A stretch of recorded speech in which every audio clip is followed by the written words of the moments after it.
the truth is that I'm very promiscuous when it comes to locations, extremely promiscuous, more so than any syndicator that I know of in the United States. So most syndicators will pick a city. They like this city. Maybe they pick Houston or Dallas. And then the majority of their investments will be in that city, and they'll have, maybe a little bit here and there, usually in the same state or maybe one more state, right? So it's fair to say that the vast majority of most syndicators focus on a given state, or if they switch states, they might switch once in 5 or 6 years. I am nothing like that. The part that people often get right is they get right that, okay, this is a good city to invest in. Maybe Dallas is a good city to invest in. The part that they never get right is, when is it a good time to leave Dallas? What's going on, everybody? Welcome back to another episode here on the Multifamily Wealth Podcast.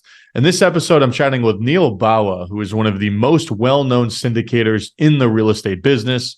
He's somebody who focuses on multifamily, but also has exposure to some other asset classes such as industrial, mobile home parks, self-storage, build-to-rent communities. And in this episode, clearly we talk about the multifamily side of his business because that's what we talk about in this podcast.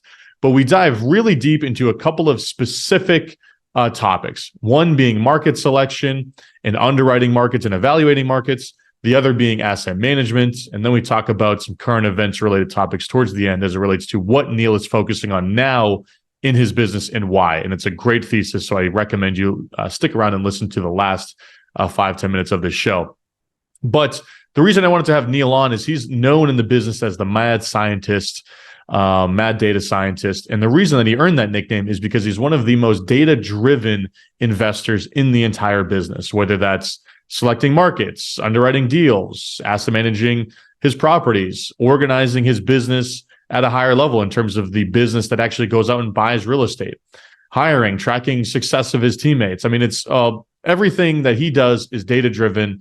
There's a significant amount of analysis that is involved in his business as it relates to how they make decisions, much more so than any other investor really in the business that I am familiar with or that I know of. And in this episode, I learned a bunch of different things. I'm sure you're going to learn a bunch of different things as well. You're probably going to take some things away from this episode that you can directly implement in your business. I personally got a lot of value out of how Neal structures his team as it relates to asset managing. There are thousands of units across all kinds of different metros. And I think this is just a really high-level tactical episode for all the investors that are listening. Now, if you learned something in this episode, please consider leaving the podcast a rating and review. And if you're watching this on YouTube, and by the way, we put all the podcasts on YouTube now, link is going to be in the show notes, please consider subscribing to the YouTube channel and leaving a comment about what you learned and what you enjoyed. But without further ado, I should say, let's get to Neal Bawa. What's going on, everybody? Welcome back to another episode here on the Multifamily Wealth Podcast. Joining me this week is Neal Bawa. How are we doing, Neal? Doing well. How are you? Doing fantastic. Can't complain at all. Obviously, I just gave a little bit of an intro for you and the other audio recording that I put together here. And I'm sure we're going to be getting into asset management, how you structure your organization, working with overseas talent, some really fun topics here today. Yeah. But why don't we start with your background? Why don't you share a little bit more about what you were doing before real estate, how you found the real estate business, and what you're up to today? Sounds good.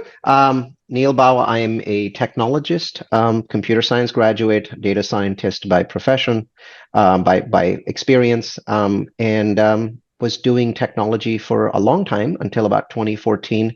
Running a company, took it from 10 to 400 employees, helped sell it to a venture capital firm, private equity firm, sorry. And while I was doing that, I was making the big bucks, but I live in California, so I was also paying the big bucks. So, there were years when I was paying 45, 46% of my income in taxes, and real estate basically turned out to be the best way to reduce that number. Started off in real estate in 2003 to build a campus for my company. So I ended up being a developer before I was ever a landlord. And 2009, I started buying single families, and 2014 is finally, after more than a decade, is when I jumped in full time. Love it. And what segment of the business did you jump into when you actually made that shift? So I started with single family in 2008. So the first single family that I purchased was in 2008, and then I ended up buying a bunch of them. So a truckload of them for myself and for other family members. and then went to duplexes, triplexes, sevenplexes, 12plex, and then basically jumped in all the way into large multifamily. So my first formal syndication was a 237 unit multifamily. Since then, I've done just about everything. I have a large investor database. They're as geeky and nerdy as I am. So about 1,000 of them have given me $300 million, and I've spent that money on value add multifamily, new construction multifamily, built to rent, which is always new construction. There's self-storage, student housing, office, flex industrial. There's a bunch of different asset classes that I've invested in, some new construction, some not. And it's been a very fun and interesting experience to learn about all these different asset classes and deploy money in different ways. And my investors liked the fact that I was having fun with it and were willing to participate in the fun. Absolutely. No, I mean, there's a lot that we can get into there. I'm going to try and narrow down different components of that journey into some specific topics. But let's start with this. Whether it's you want to go as far back as 2008 or back to 2014 when you really made the leap, either way is fine. But where did you invest at that time? And maybe we can make it specific to multifamily. Where were you investing? Was there a reason for that? Do you still invest there? And has that changed over the last 10 plus years? Oh, the locations have changed continuously and so here's what I'm going to say this, and I say this a little bit tongue in cheek, Axel. The truth is that I'm very promiscuous when it comes to locations, extremely promiscuous, more so than any syndicator that I know of in the United States. So most syndicators will pick a city. They like this city. Maybe they pick Houston or Dallas. And then the majority of their investments will be in that city, and they'll have, maybe a little bit here and there, usually in the same state or maybe one more state, right? So it's fair to say that the vast majority of most syndicators focus on a given state, or if they switch states, they might switch once in 5 or 6 years. I am nothing like that. So the reason most people know me, there's about 25,000 people that follow me. There's 12,000 people that have taken one of my courses on the web. And these courses are basically about the data science of real estate. There's a course called Location Magic that is on Udemy. It has 1,000 5-star reviews. Right now, I think I have 12,500 people taking it. And the reason people take these courses is because the data science of real estate tells you where to invest and when to leave. The part that people often get right is they get right that, okay, this is a good city to invest in. Maybe Dallas is a good city to invest in. The part that they never get right is when is it a good time to leave Dallas? Because the best time to leave Dallas could be at the peak of the boom. You might still have Dallas growing faster than anywhere else. You might still have Dallas getting more jobs than anybody else. You might still have everything in Dallas going right and prices going up. And that might be the perfect time to leave, right? And that's not something that people understand, that you still should leave metros when they're in the middle of a boom, but whether it's Dallas or Phoenix or Austin. And that's something that I tend to be better than the average investor. Certainly something that I've learned over time, that I have a lot to learn there, but I tend to be better than the average investor at doing so. And so you will find that if you go to my website, you'll find that my portfolio is in 10 states with 2 being added, and in 17 different metros.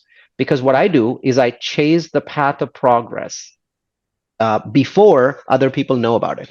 So I've now predicted 3 times, cities as being best cities in the United States to invest in 1 or 2 years before it actually happened.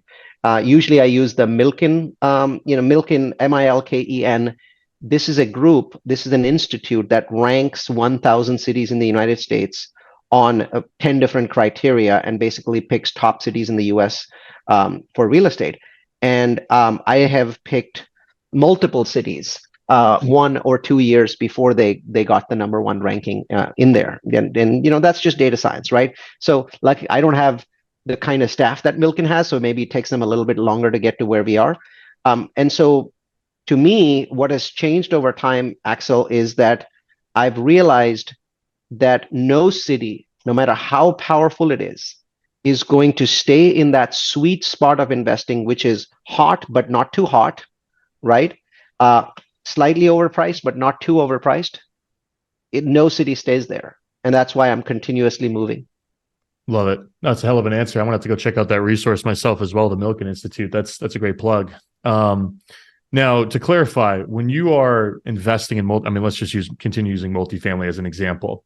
Are you and your team operating those assets? Are you raising capital for other operators and you're more just deploying capital, mixture of both, or what does the business look like on the back end there?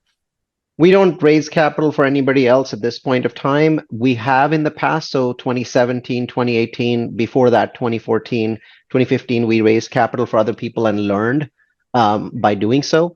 But the truth is, usually 2, 3, 4, 5 years into your syndication path, you'll stop raising money for other people. If you're doing it right, there's a process, and the equity partnership phase is going to end. You're going to build your own resources. You're going to have your own, director of acquisition and director of development. All of those things will become in-house. You'll have an asset manager or more. In my case, I have currently have 34 employees, of which about 30 are full-time employees. And they work both on the development side of the house as well as on the acquisition side of the house. So it no longer, the math on, being an equity partner no longer works for us and hasn't worked for a while. Got it. Now, with that being said, because I assume that was the structure based on what I know about you and your company and your business, something that a lot of investors, operators say, and I think this is the reason why folks focus on just a couple of markets, one market, two markets, what have you, is there's an element over time of relationship compounding where you work with the same brokers, the same lenders, the same PM company, what have you.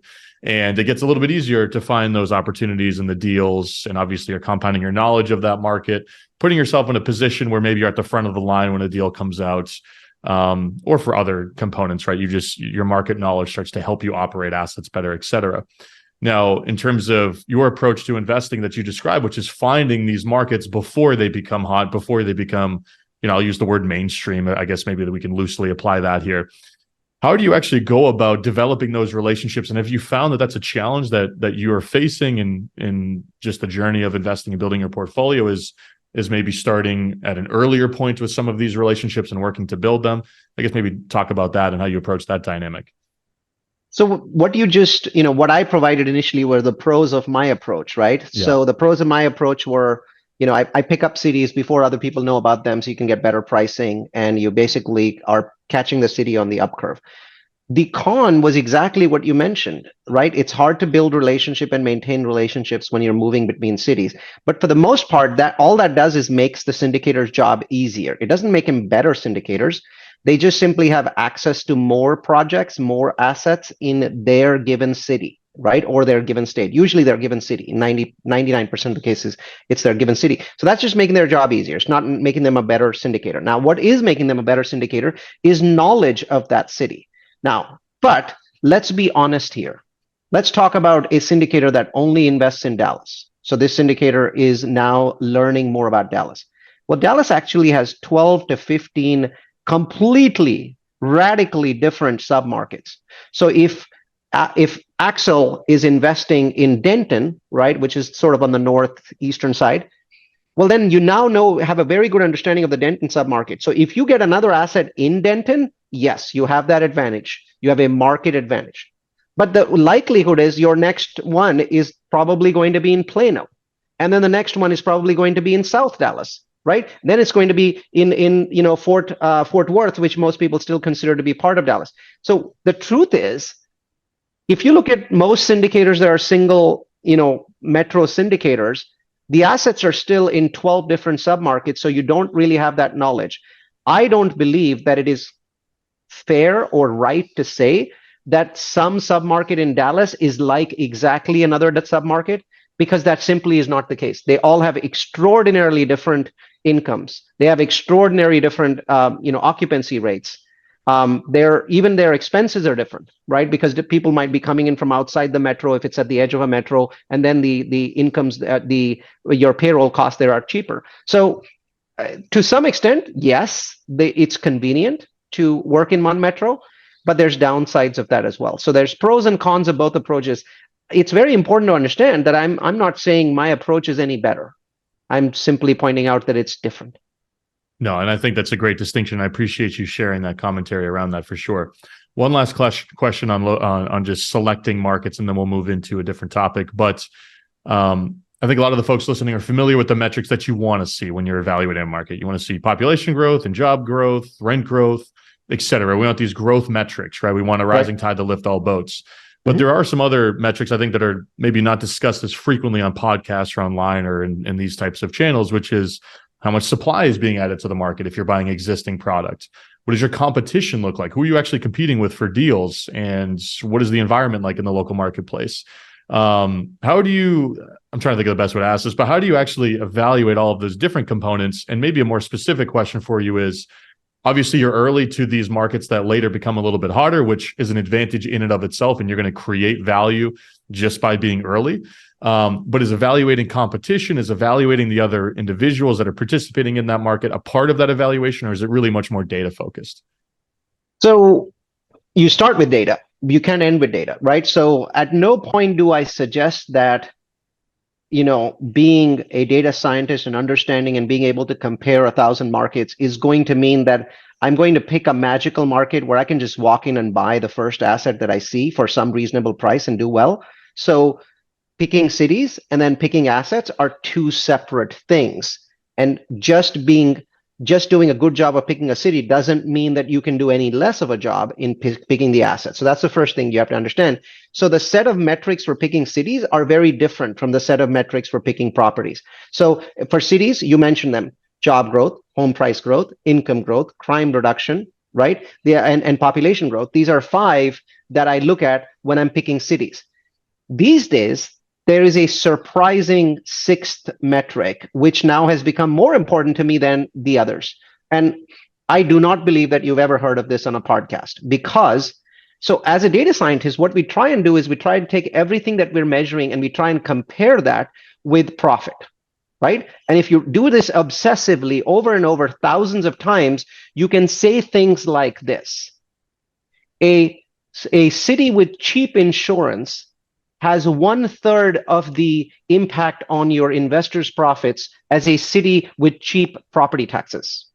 Okay. Another way of saying this is property taxes are a much bigger decision maker of what city to pick than insurance, because property taxes have a much bigger impact on net operating income, and your selling price is a multiple of your net operating income. So today, I have a new criteria to pick cities that I didn't have in the last 4, 5, 6 years. It's not even in my course on the web that 12,000 people are taking.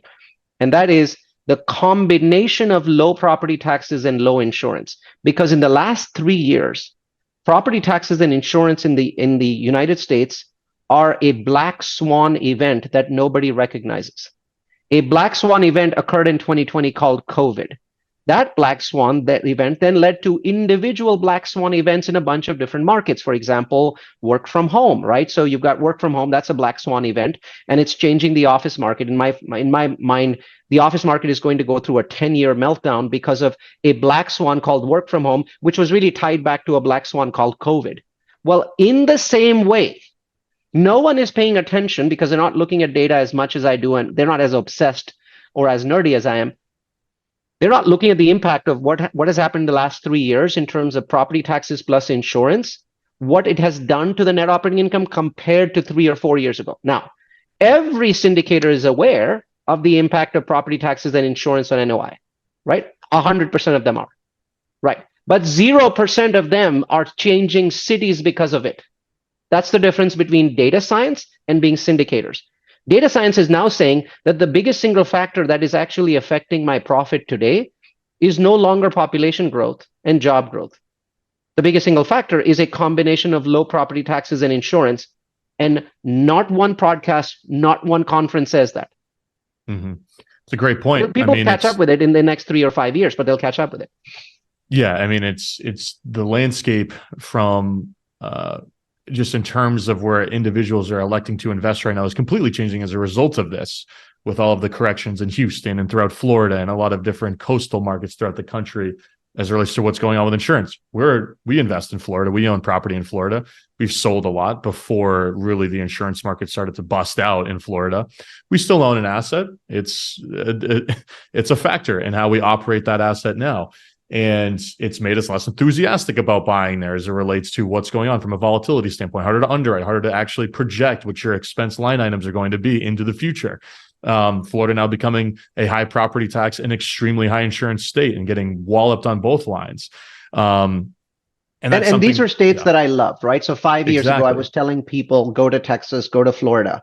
And what I'm saying today is, while Texas and Florida haven't really changed much in terms of demographics, they're still right at the top. The impact of property taxes and insurance is so enormous to the net operating income that they no longer, neither state now features in my list of top 10 states that I would go to if I was focused on the bottom line. And they were easily probably the number one and number two 5 years ago. Yeah, absolutely. And then contrast that with a market like Arizona. Granted, I don't invest there, so I don't know if you do or not. I don't know, but there is a different dynamic in terms of how property taxes are assessed, right? And there's a little bit more predictability in underwriting assets in that market. So there's a little bit more protection on that side of the P&L. But anyways, this has all been great. So let's dive into asset management, because I know this is a core component of what you like to discuss, and it's something that you guys do well, is asset manage well and operate well. Let's start with this. I'm assuming you work with third-party management companies and all of the different markets that you buy, or do you have that in-house? We work with third-party property management companies in all of the markets, but we add a layer on top. We call this layer the efficiency center. The efficiency center has a US-based employee in charge. Her name's Megan, and has 4 people in the Philippines. The job of the efficiency center is not to replace the property manager. To be honest, I don't think property managers are replaceable. And I certainly don't think that becoming your own property managers is a good idea. Now, if you're only investing in one metro, I think it's a great idea. If you're jumping, then it's a terrible idea. So given that I'm jumping, I can't really do much with the property managers, and the quality is going to be variable, right? A property manager in Arizona is not going to be the same as Florida. And even within Arizona, they're going to be different depending upon different properties and different groups. So my job is to find a competent property manager and then build a layer on top of them that increases their efficiency, but most importantly, increases their accountability, right?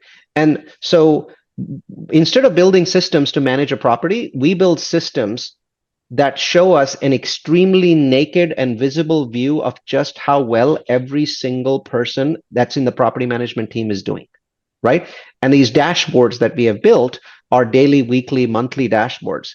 In addition, so for example, how, every property manager that is using, let's say, AppFolio knows that AppFolio has two-way texting. So it's, you can text people and they can text back. But I don't know of any syndicators that actually have a dashboard that says what percentage of the time does the person on site, the leasing manager, what percentage of the time do they respond to a text within 5 minutes, within 60 minutes, within 1 day, within 3 days? What percentage of the time do they respond to incoming phone calls within 5 minutes, 1 hour, same day, next day, right? Now take these 2 examples, multiply them by 100. Right? Now you build dashboards, and those dashboards are naked to the property manager as well. So we're seeing it, they're seeing it, and they're going, oh, wow. If we said something in our property management contract, we didn't think that these people would actually follow up and check on everything. They're checking on everything. So either I have to do my job right or quit. And our property managers have done both. I love this. I love including a layer of staff and individuals whose sole job is to focus on accountability. And obviously they're working on some other things, as you mentioned, but specifically in our business, everything that we do with our PMs, it's almost just extreme babysitting. That's kind of a term that I use. It's just making sure that everything that they say they're going to do and making sure that everything they should be doing is being done in the manner that serves us and meets our expectations. Now, let's start with that layer. You mentioned you had 1 US-based individual, her name being Megan, shout out Megan. And then you mentioned you had 4 individuals in the Philippines. What is their role? Do they have a specific focus in that overall process? Do they support Megan, or is there some other reasoning there? They do a bunch of different things that are not even part of asset management. So they have other roles as well. On the asset management side, again, I'm going to give you more examples, right? So every syndicator that I know of has a Excel spreadsheet. and this Excel spreadsheet is on unit turns, right? Or maybe it has a tab for unit turns for each property. Well, we have the same thing. We have a tab.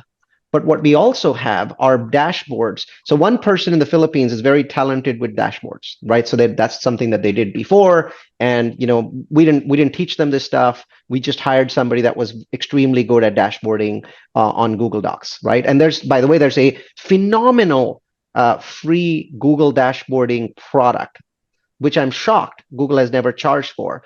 That basically allows you to create extraordinarily interactive and beautiful dashboards. Before we continue, let me take 60 seconds to tell you about Multifamily University. Are you ready to take your real estate investing to the next level?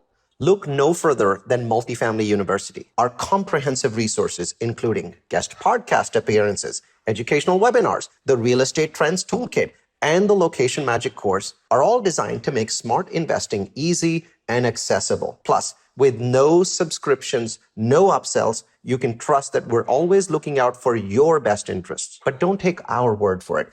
Check out what our satisfied customer, Carlos M., had to say. Neal's presentation was filled with invaluable information that is not readily available to the average investor. This group takes you to the elite level of investing. Join the ranks of the elite with Multifamily University. Join us at multifamilyu.com and start investing from a place of knowledge today. Not only will you have access to a wealth of knowledge from industry experts, but you'll also be able to stay ahead of the game with our in-depth analysis of market trends and potential recessions or corrections. Invest with confidence and make informed decisions based on data, not gut feel. Don't miss out. Visit us at multifamilyu.com today, or click the link in the description below. And now, back to the content. These are not just a chart or a graph, right? Because you can do charts and graphs in Google's, Sheets. These are interactive. You can have drop downs. You can say 1 month, 3 month, 1 week, last week, and everything changes, right? And so it's kind of like Tableau, which is a well-known web product. There's even websites built on Tableau, in that you can take all of the data and make the data something that you can change the query on real time. So we have these dashboards that we build, and these dashboards tell us, for example, in the last 30 days, how many units have been turned? What percentage of the time did the property manager actually hit the amount of time that they said? If they said, we're going to take 5 days, did they do that 68% of the time? Did they do it 12% of the time? How much did they run over? And now everyone has this information. But my argument is this, Axel: 99% of the people, because they don't build dashboards, they only use Excel spreadsheets. It takes too long to get to that data for most of it to be of use. So my obsession is, first, gather data. Then never show them to your executives. Okay? Only show them dashboards, and make sure that every dashboard is something that you can immediately change. Like, for example, when I want to say, okay, I don't want to look at a week's view. I want to look at a month. I want to look at a quarter. What about the last year? I should be able to do that right there. So every single dashboard should have data from the beginning of the purchase of the property all the way to this week, right? And I should be able to change that without ever needing to go back to people, because decision making is real time. When you're driving a car, the gauges in front of you are called a dashboard, Axel, because you only have 1/10 of 1 second to look at them and look back at the road. If you take 3/10 of a second, there's a chance you'll hit somebody, right? 1/10 of 1 second is the amount of time you have to look down, look back up.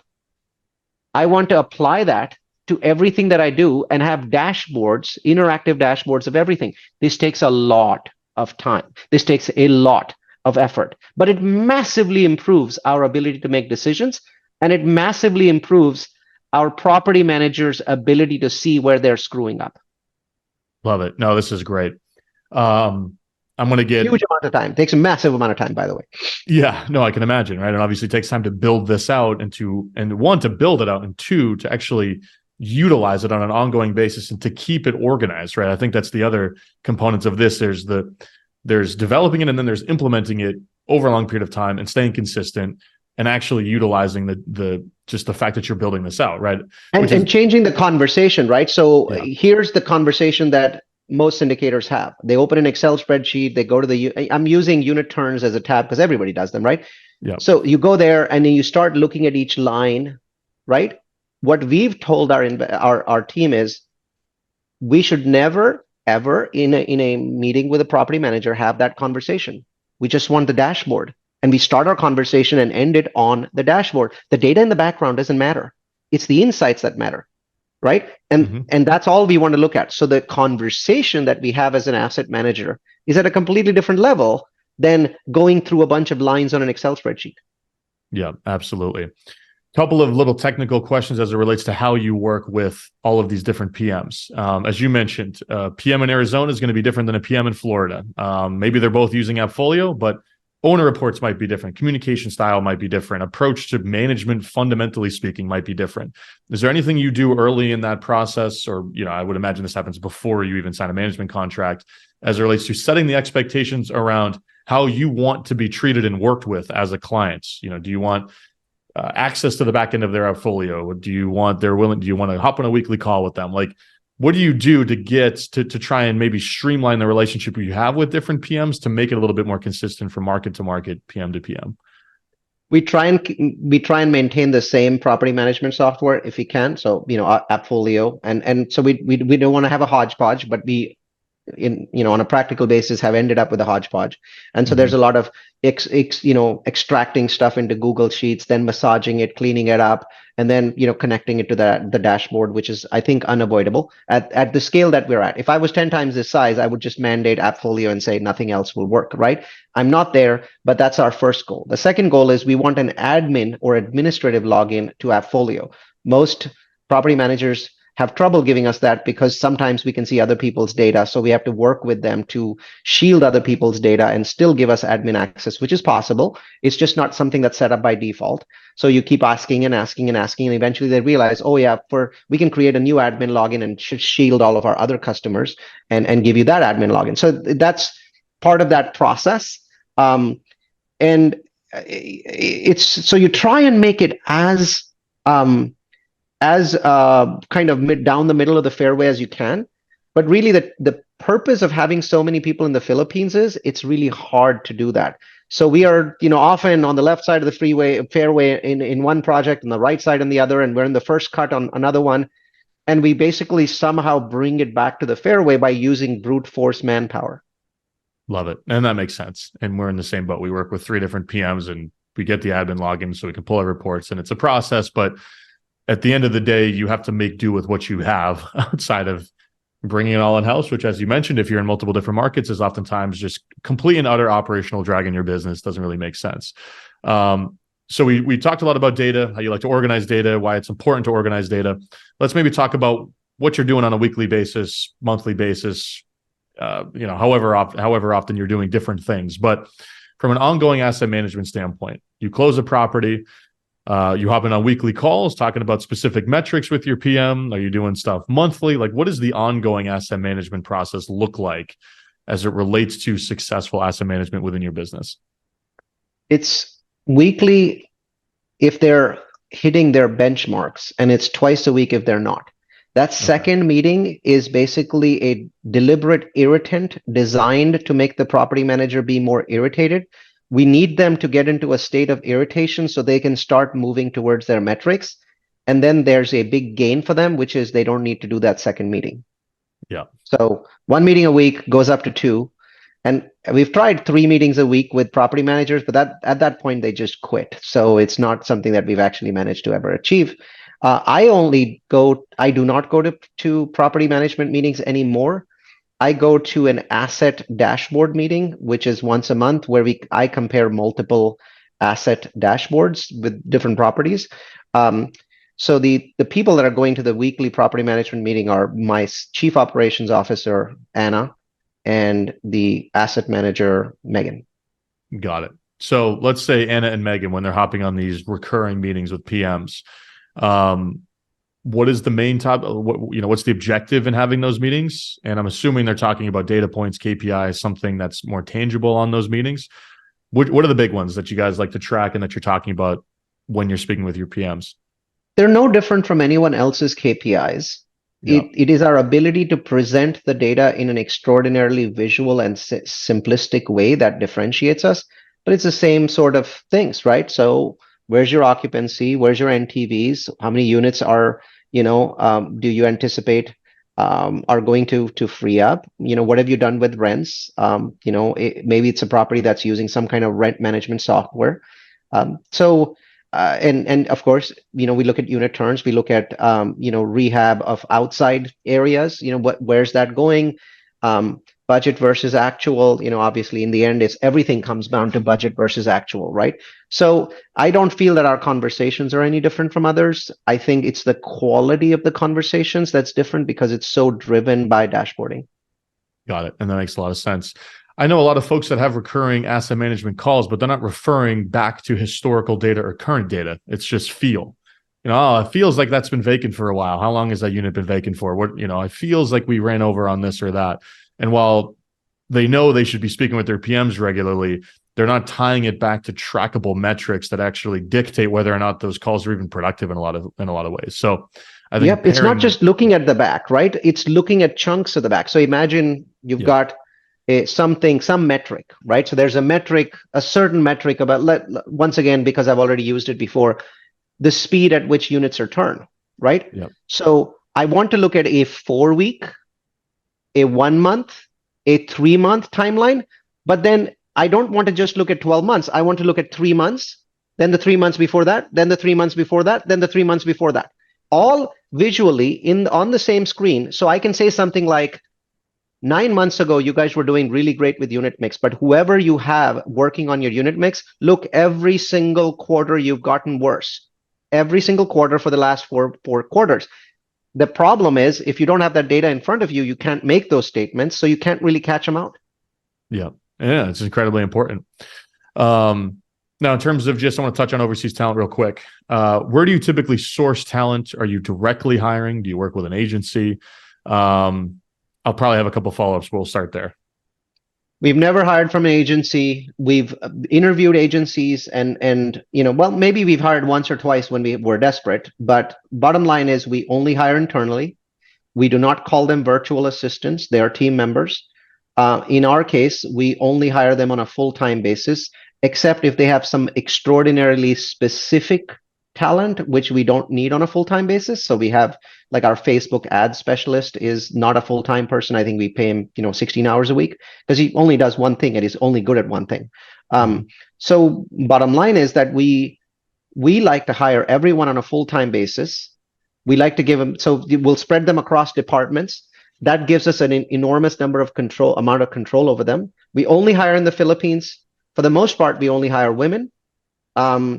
And we force them to work our hours. They are never given any flex time. So they work either 8 to 5 East Coast or 8 to 5 Pacific, depending upon what team they're part of. So we tell them it's a work from home job, but there's no flexibility. And then we have a huge amount of software to monitor them. So Big Brother is not a thing in the Philippines. They're just used to it. It's okay. Culturally, they're fine with that. So while we don't track our US employees from a Big Brother perspective because half of them would quit, we don't have any such issues with the Philippines because culturally it's okay. Got it. Makes a lot of sense. I know we're coming up on our time, and I want to talk about current state of the market stuff and what you're doing in your business to either prepare or capitalize or to just maintain properties that you already own. We're recording this mid-November, so I think this is going to be up late November, early December. So this is going to be very relevant for when this episode releases. Let's just start here. What are you currently focusing on as a business? So I guess, are we looking at multifamily? We're looking at a different asset class. If so, once we get into asset class, what specifically are you looking for within that asset class? And then we'll go from there. Right now I'm focused on build to rent. BTR is a word that has changed over time, because if you build anything to rent, technically it's apartments, right? Build to rent. Mm-hmm. So BTR actually means townhomes or single family properties to rent, right? So it's not apartments. I believe that what is happening is in the last so the people in America, 66% of Americans live in their own homes and 33% rent, right? The 33% that used to be traditional renters had low income, and so the apartments were the only option for them. Now things are changing. If you look at the millennials, a lot of them have $60,000, $70,000, $80,000, $90,000 in income, still cannot afford a starter home because interest rates have gone from 3% 25 months ago to 7.5% today. So that massively increases your mortgage. And then home prices, shockingly, in the last 12 months are still up 1.8%. They should be down. There's no way home prices should be up when you've gotten interest rates that have gone from 3 to 7.5%, but it's still happening because of the lock-in effect. Tens of millions of homes are locked in under 4%. So home prices went up 1.8% according to Zillow in the last 12 months. So one, they're getting hit by prices, which have gone up 46% since COVID started. Two, mortgages, interest rates have more than doubled. So now you have this group of between 6 and 18 million American families, two different statistics, so I'm going to give you both, that will never buy a home, that are forever marooned from home ownership, but they actually make too much money to go and live in an apartment. And so their third option is a new asset class called build to rent, which I believe will eventually become somewhere around 5 to 10% of all apartments. There are 20 million apartments in the Yardi Matrix and CoStar database. 5% of that is a million. 10% of that is 2 million. So 1 million to 2 million units of mostly townhomes. Some single family in certain markets is possible, but really most BTR that's being built now is being pivoted towards townhomes. There's going to be 1 million to 2 million townhomes that we're going to need in the next 10 years for this in-between group, especially the ones that have families. My goal is to build 10,000 of those exactly. And I've created a company called Mission 10K, mission10k.com. Check it out. And I'm building, you'll see one of our BTR communities there. And my goal is to build 10,000 of these. And I'm actually going to create a consortium of syndicators. I happen to know almost every syndicator in America. I'm going to create a consortium of syndicators to take down individual projects. I've raised $50 million to start this dream. And I have a large team that is currently making offers in 8 metros across the United States. We will have 40 projects ready to go within the next 12 months. That's my mission. That's my goal, Mission 10K. Love it. I'm very happy that you broke it down with data there and talked about the specific number of apartments comparatively to the specific number of homes because I agree with you, the transition for a lot of folks that are looking to, you have a husband, wife, they have a kid, they're looking to move out of their apartment in the city, can't really buy a home in the suburbs. What are the options here? Let's go rent a house, right? There's an increasingly growing number of individuals that find themselves in that situation, but it seems as if the supply and the stock of those specific types of properties to rent is significantly lacking, especially given the dynamics that are around home ownership and also today. Expensive, right? So the cost there is crazy. In one of the cities that I've built to rent, I've got rents in the 1,650 range for a brand new townhome with granite countertops, 9-foot ceilings, and it's $1,650. You can go somewhere else to the boonies in that city, pay $400 more, and rent a 100-year-old house. Yeah, those are your options. Share a wall with a neighbor or go do that. It's oftentimes a very clear decision for a lot of the folks that are in that position. And not everybody likes my decision. There are people who are like, no, I still want the single family. I still want the bigger yard. And I don't mind going to the boonies and I'll pay $400 more. More power to you, right? But what about the people that are like, no, I want to be next to the Starbucks. The project I'm talking about, the next building is Starbucks, right? They're like, no, I want to be in the middle of town and I'm okay with sharing walls on either side. I still want a backyard. I don't want anybody above me. I don't want noise. And I'm okay with sharing 2 walls. And that's really what a townhome is. The difference between a townhome and a single family home is 2 of the walls are shared. There's never anybody above you, right? And that I believe is 10% of the multifamily stock 10 years from now. And my inspiration comes from my travels throughout Europe. This kind of product is ever present in any European country. 100%. They came to that conclusion before us because they ran out of usable land before us. And this is a trend that's only going to continue, right? I'm 29 years old, right? I think my age group, folks that are 27 to 35 or whatever, add a few years into the top end, bottom end of that range. When this group of individuals is moving out of the city, we're looking to stay within relative proximity to cities versus completely exit that type of environment.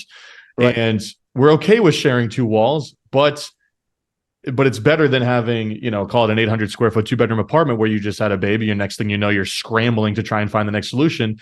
Financially, you can't buy. Probably doesn't make sense for you to continue renting an apartment. but you'd love to rent something that sits in the middle of that, where maybe you have a small yard for your dog, but you can still drive or walk to some relatively dense area. So I totally agree. I'm all in on the thesis of build to rent. I think it's a great asset class to be focusing on. Now that said, and it's very new. I mean, I'm in the first 4 years of build to rent as an asset class, and I want to, get to the point where I'm building 2,000 units 10 years from now, and I'm on my way, right? And so again, if you look at mission10k.com, you'll see just how astonishing this asset class is. And it's very different from apartments. When I build apartments today, I have an infinity pool, I have a gym, I have a big clubhouse. But that's the apartment thing, right? Yep. When I build to rent, I have no gym, no pool, no clubhouse, right? The amenity is the townhome. The townhome is the amenity. Yes. And some level of maybe a yard, right? Where you have some. Yeah, there's usually like a small yard or a dog park, but I'm not spending dollars on amenities, right? Green space, sure. I'll give you green space because I also need retention ponds for drainage. So I turn that into a green space, but it's really a retention pond. So bottom line is green space, sure. But I won't spend money on amenities because what I'm doing is I'm replacing that starter single family home. And I've never seen a starter single family home with a pool, a gym, and a clubhouse.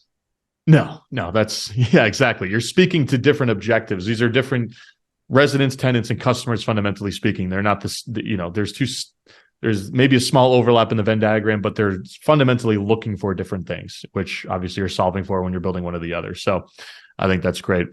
Now I want to get you out of here on time. Why don't you share, obviously you mentioned mission10k.com, which we'll link in the show notes, but how else can folks learn more about what you have going on and reach out to you? We love doing webinars. We don't charge for education. We don't have a subscription. We basically never want to charge for education at all, but we love doing webinars. We do 12 of them. 25,000 people sign up for these webinars. And they're all stored at multifamilyu.com. We do webinars on multifamily, other forms of real estate, in upcoming distress. So the next one is called Distress Watch. We also do them on other interesting things like climate change, oil. We do them on artificial intelligence. It's just the things that catch our attention as data scientists that are trends that may somehow connect back to real estate. And all of this is stored at multifamilyu.com. There's never a subscription. Love it. That'll be in the show notes for everybody that is listening. And Neal, this was great. I appreciate you taking the time. I know we touched on a lot of great stuff. I'm sure a lot of folks listening are going to get a lot out of this episode. So thanks again. Thanks for having me on the show. Bye, Axel.